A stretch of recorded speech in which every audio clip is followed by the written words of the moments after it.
सभी को जय श्री कृष्णा।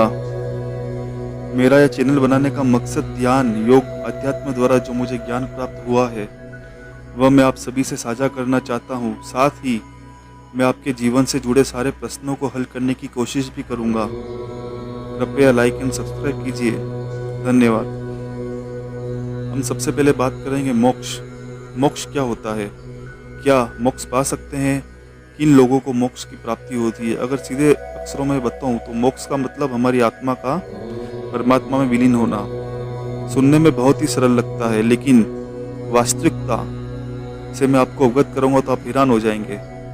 आपको पता है, शायद आपको नहीं पता होगा, हम महाभारत काल में भी थे, हम रामायण काल में भी थे, हम उससे पहले वाले काल में भी थे और हम आज भी हैं। और क्यों हैं?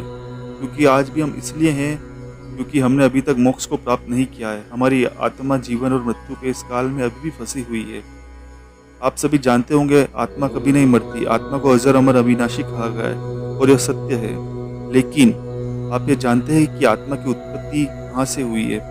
हमारी आत्मा की उत्पत्ति परमात्मा से हुई है और केवल मोक्ष के माध्यम से ही हम अपनी आत्मा को परमात्मा में विलीन कर सकते हैं। और हमारा यह कर्तव्य भी बनता है कि हम उस परमपिता परमेश्वर को प्राप्त हो। अब मैं आपको बताता हूँ कि किन किन लोगों को मोक्ष की प्राप्ति होती है, मतलब किन किन लोगों को मोक्ष होता है। जो मनुष्य मन, वचन और कर्म से श्रेष्ठ हो, जिसने अपना मन अपने वश में कर लिया हो, जिसने अपनी इंद्रियों को जीत लिया हो, जो सुख दुख लाभ हानि में समान रहता हो, जिसको न पाने का मोह हो और न ही होने का भय हो, उस महान व्यक्ति को मोक्ष की प्राप्ति होती है। यह सारा खेल मन का ही है। जिसने मन जीत लिया, बस उसने दुनिया जीत ली। हम ध्यान, योग और आध्यात्म के द्वारा मन और मस्तिष्क को संतुलित कर सकते हैं और मोक्ष प्राप्ति की ओर बढ़ सकते हैं।